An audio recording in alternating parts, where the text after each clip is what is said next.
Video में हम लोगों ने देखा था कि नोटपैड कैसे खोला जाता है और नोटपैड के अंदर सबसे पहले हम लोग गए विंडो आर रन में, टाइप किया NOTEPAD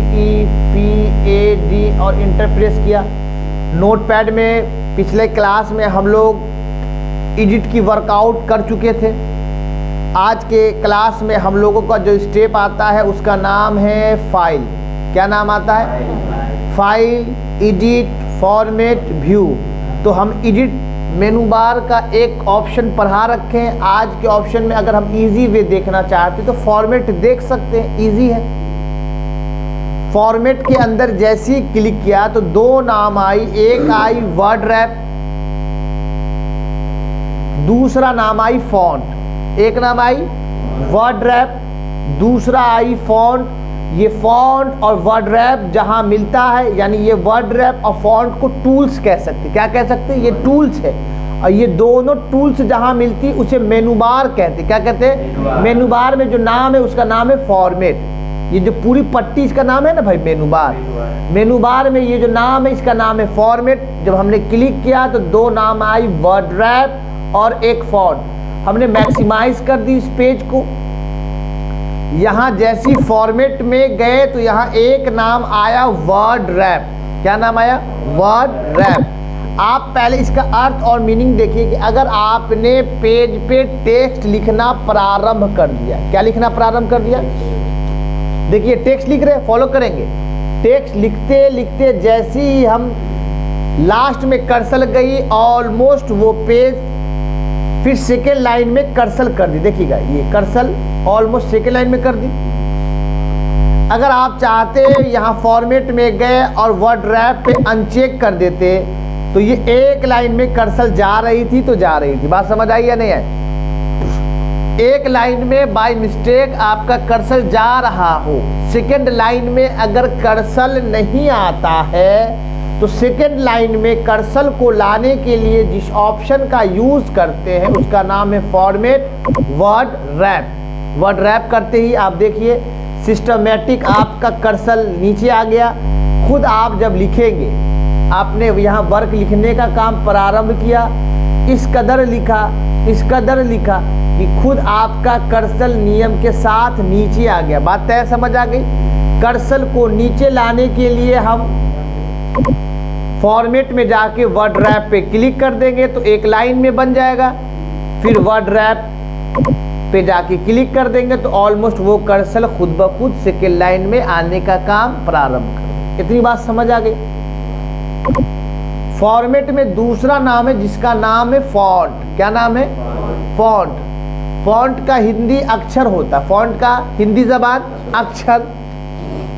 आप इस पे जैसे ही क्लिक करते हैं फॉन्ट में जाकर तो आप देखिए फॉन्ट के साथ एक तो नॉर्मल नाम आया फॉन्ट, हिंदी जबान अक्षर, और एक नाम आया फॉन्ट स्टाइल, फिर एक नाम आया साइज। तो फॉन्ट का साइज बना, फॉन्ट स्टाइल बना और फॉन्ट का हिंदी अक्षर। अगर आपको अंग्रेजी को हटाकर कोई और लैंग्वेज भाषा चाहिए तो आप कुछ नहीं करेंगे। यहाँ ये स्क्रॉल देख रहे हैं, हिंदी लिखने के लिए कुर्ती देव टाइप करते। क्या टाइप करते? कुर्ती देव। तो आप देखिए हमारे पास हिंदी फॉन्ट का कुछ नाम मालूम है, राज, हमने ओके कर दिए। ये तमाम लिखावट देखिए हिंदी की कैटेगरीज में बदल गई। अगर फिर इसे अंग्रेजी करना होता तो हमें नॉर्मल फॉर्मेट में जाना पड़ता, नॉर्मल फॉन्ट में जाना पड़ता। फॉन्ट में जाने के बाद हम सबसे पहले यहाँ से एरियल ढूंढते। अंग्रेजी लिखना हो तो एरियल, कैलाबेरी। सबसे पहले स्क्रॉल को हमने अपग्रेड की तरफ ऊपर बढ़ाया तो देखिए अंग्रेजी का नाम एरियल आ रहा है। और हमने जैसे ही नॉर्मल इसे ओके किया तो ये अंग्रेजी में रूपांतरण हो गई। अगर हिंदी में करना होता तो फिर फॉर्मेट में जाते, फॉन्ट में जाते और फॉन्ट में जाके चूज करते कुर्ती देव 010। क्या टाइप करते? कुर्ती देव 010। ये हमारे टाइपिंग के लिए बहुत यूजफुल है। हिंदी में बदलना, अंग्रेजी के लिए एरियल, एरियल ब्लैक, केलाबेरी, ये सब अंग्रेजी फॉन्ट है। यहाँ है फॉन्ट स्टाइल। इटैलिक का हिंदी होता तिरछा, बोल्ड का हिंदी होता मोटा। अब बोल्ड इटैलिक दोनों अवेलेबल हो गई तो बोल्ड का मतलब तो होगा मोटा, इटैलिक का हिंदी होगा तिरछा। मोटा और तिरछा साथ में दे। आप नॉर्मल से समझिए। पहले हमने इसको नीचे कर दी, आप इटैलिक पे क्लिक करके जैसी ओके करते हैं तो आप देखिए तिरछे में बदल गई। फिर आप फॉर्मेट में गए, फॉन्ट में गए, फॉन्ट में जाने के बाद आपने जैसी बोल्ड किया, फिर ओके बटन प्रेस की तो बोल्ड ये मोटा कर दिया। अगर फिर आपको लगा कि बोल्ड भी एक साथ हो और तिरछा भी एक साथ हो तो फॉर्मेट में जाकर फॉन्ट में आपने क्लिक किया और यहाँ पे दोनों अवेलेबल है, बोल्ड, इटैलिक। ओके प्रेस करते ही मोटा भी और तिरछा भी।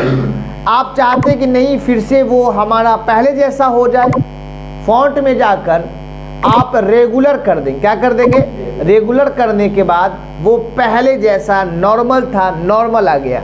यानी इसे साबित हुई कि फॉर्मेट में फॉन्ट पर जाकर हम बोल्ड इटैलिक समझ गए, बोल्ड समझ गए, इटैलिक हो गई, रेगुलर हो गई। अब यहाँ साइज की बात आई तो साइज में आप देखिए कि आप जैसी अप करते हैं तो ऊपर बाय द डिफ़ॉल्ट 8 नज़र आता है, फिर स्क्रॉल को नीचे करते हैं तो नियम के साथ 72 आता है। अगर हमें कुछ 105 चाहिए, क्या चाहिए? पहले आप नॉर्मल देखिए, 72 पे क्लिक किया, नॉर्मल ओके करने से सारा टेक्स्ट ऑटोमेटिक 72 फॉन्ट साइज पर हो जाता है। क्लियर हो गई? यानी कोई एक पर्सनली नहीं हुआ, सब हो गया। ये by the default automatic select हो जाता है। क्या होता है? ऑटोमेटिक। अगर छोटा करना हो तो फिर हम फॉर्मेट में गए, फॉन्ट में गए, फॉन्ट में जाने के बाद यहाँ साइज देख रहे हैं, आप साइज को कर दिया 9, आपने ओके बटन प्रेस कर दी तो देखिए ऑलमोस्ट तमाम लेटर छोटा 9 साइज पे हो गई। अगर हमें 105 करना होता, क्या करना होता? फॉर्मेट पे गए, फॉन्ट पे गए, ग्राफ खुली, साइज में आप सेलेक्ट कर ले। देखिए साइज में सेलेक्ट हो गई, कीबोर्ड से 105 और इंटर प्रेस कर देने के बाद ये लिखावट की साइज कितनी हो गई? 105। नियम थे तो 72 नजर आ रहा था, मन चाहा बढ़ाने के लिए आपने सीखा। फॉर्मेट, फॉन्ट, ये तमाम चीज़ों के साइज नजर आ रही, नियमानुसार यहाँ 72 और कम से कम 8। अगर हमको 5 चाहिए तो साले करके नॉर्मल 5 कर देंगे, ओके कर देंगे या इंटर मारेंगे। तय समझ आ गई?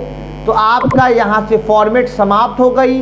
वर्ड रैप कर्सर को एक लाइन को बदलकर दूसरे लाइन में लाने का काम ये वर्ड रैप करता है। फॉन्ट अक्षर के अंदर परिवर्तन करता, अंग्रेजी से अगर हिंदी में लिखना हो तो कुर्ती देव लेना होगा, फिर हिंदी से अंग्रेजी में लेना होगा तो एरियल, कैलाबेरी, ये इंग्लिश फॉन्ट का नाम है। अगर साइज को मोटा पतला करना हो तो बोल्ड मतलब मोटा, इटैलिक मतलब तिरछा, रेगुलर साधारण, बोल्ड और इटैलिक कम्बो है, मोटा और तिरछा साथ में। और साइज आप यहाँ देख रहे हैं, मोटा यानी साइज का मतलब होता है लिखावट के अंदर बढ़ोतरी करना या कम करना। ओके लास्ट में करेंगे, वो ग्राफ हमें फिर से परिवर्तन करके दिखाएगा। अब एक नाम आता है दूसरा मेनू बार जिसका नाम है व्यू। व्यू का हिंदी अर्थ होता है देखना। व्यू का हिंदी अर्थ होता है देखना। जैसी व्यू पे क्लिक करते एक नाम आता है स्टेटस बार। स्टेटस बार पे क्या, जैसे हम लोग मोबाइल चलाते हैं, व्हाट्सएप चलाते हैं, कि अगर हम लोग व्हाट्सएप प्रोफाइल में कोई कुछ भी लगाते हैं तो हम स्टेटस के ज़रिए से किसी चीज़ को देखते हैं। तो इस नोटपैड के व्यू में ये स्टेटस बार वर्क नहीं कर रहा है, तो इसी चीज़ को स्टेटस बार को समझाने के लिए, अचीव कराने के लिए हम तुरंत MS पेंट खोलना चाहते हैं। विंडो R रन में जाकर रन खुली, रन में हमने टाइप किया MSPAINT और इंटर जैसी ही प्रेस कर दी तो अभी आपके सामने ये नोटपैड का ये ऑप्शन खुल गई, पॉपअप खुली। आप जब व्यू में गए तो व्यू में जाने का देखिए नीचे लिख रहा है स्टेटस बार। आप देख रहे स्टेटस बार ये नीचे नज़र आ रही है और यहाँ पे नज़र आ रहा मिनिमाइज यानी माइनस है, प्लस है यानी जूम इन जूम आउट की ऑप्शन है। आप जैसे स्टेटस बार को हटाते हैं तो आपका नीचे का वो हट गया sign up.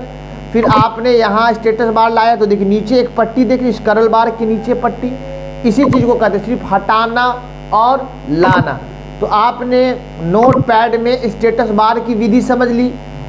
Word rap, font दोनों टूल्स जहाँ मिलती उसका नाम है फॉर्मेट, और स्टेटस बार जहाँ मिलती उस मेनू बार का नाम है व्यू। फिर नेक्स्ट क्लास में आपको फाइल बताई जाएगी। इससे साबित हुई एडिट क्लियर हो गई, फॉर्मेट क्लियर हो गई, व्यू क्लियर हो गई। हेल्प का हिंदी होता मदद, इसकी ऑप्शन आपको सिर्फ पढ़ने के लिए होती और कोई वर्कआउट के लिए नहीं होती है। जो वर्कआउट का जो स्टेप है वो आपको फाइल बताया जाएगा नेक्स्ट क्लास में।